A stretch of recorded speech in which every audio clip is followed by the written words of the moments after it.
అదేవిధంగా ముస్లిం మీ అందరికీ నమస్కారం. కొంచెం ఆలస్యం క్షమి. ఉభయ కృష్ణా జిల్లాలో అక్కడ విజయవాడ నగర కాంగ్రెస్ అధ్యక్షుడిగా ఉన్నటువంటి ఎంజే రతన్ కుమార్ గారు ప్రభువునందు నిద్రించారు రాత్రి. అందువల్ల కొంచెం మనకు సమయం ఒక నిమిషం మౌనం వహిద్దాం.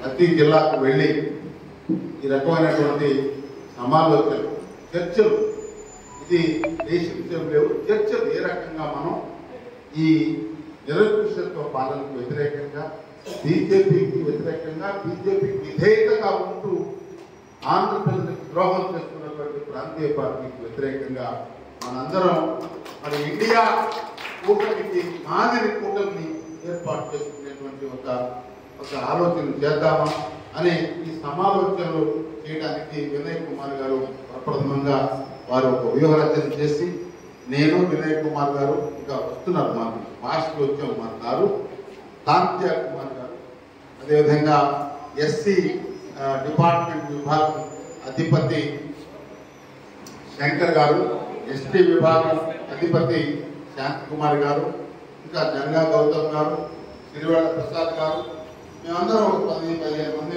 మొదలు పెట్టుకొని కె రాజు గారు. సో ఢిల్లీ కొంచెం పిసిసి అధ్యక్షులు మీటింగ్ అయితే ఢిల్లీ వెళ్ళారు. మేమందరం ఒక ప్రజల నుండి ఈ 26 జిల్లాలు పర్యటించి జిల్లాలో ఉన్నటువంటి ప్రముఖుల్ని వారి దగ్గర రౌండ్ టేబుల్ ఏర్పాటు చేసుకొని అందరం కలిసి ఒక నిర్ణయానికి వద్దాం.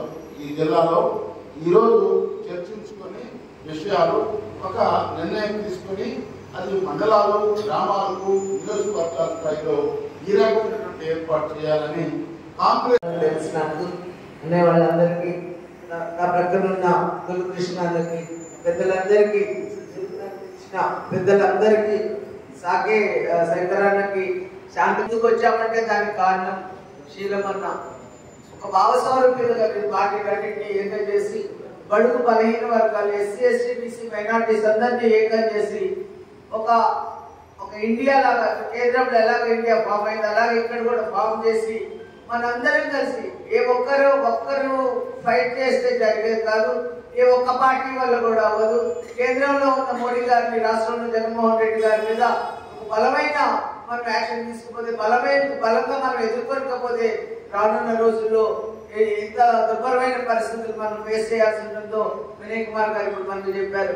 సోదరులారా, నేను ఒకటే చెప్తున్నా, ఇవాళ కాంగ్రెస్ పార్టీ మళ్ళీ మనకు అధికారంలోకి రావాలంటే తప్పకుండా ఈ దేశాన్ని, ఈ రాష్ట్రాన్ని, ఆర్థిక పరిస్థితిని కూకటి వేళతో పెళ్లగించి వేస్తూ మనుషుల యొక్క ధనమాన ప్రాణాలను కూడా లెక్క చేయకుండా వేధింపులు గురి చేస్తూ, చంపేస్తూ, దమనకాండలు చేస్తూ, ప్రశ్నించిన వారిని జైల్లో పెడుతూ ఇవాళ జరుగుతుంది. ఈ రాష్ట్రంలో కానీ కేంద్ర రాష్ట్రాలు మనం అందరం చూస్తున్నాం. కేవలం వాళ్ళు చెప్పిందే మనం వినాలి, వాళ్ళు ఏం చేయమంటే అది చేయాలనే ఒక ఉద్దేశంతో మన మీద బలవాన్ని వాళ్ళు చులువును ప్రదర్శిస్తూ ఇవాళ ఒక్క అవకాశం ఇవ్వండి నాకన్నా ఇక్కడున్న ముఖ్యమంత్రి గారు మరో అవకాశమే లేని విధంగా ప్రజలందరినీ వేధించడం ఇక్కడ మనం అందరం చూస్తూనే ఉన్నాం.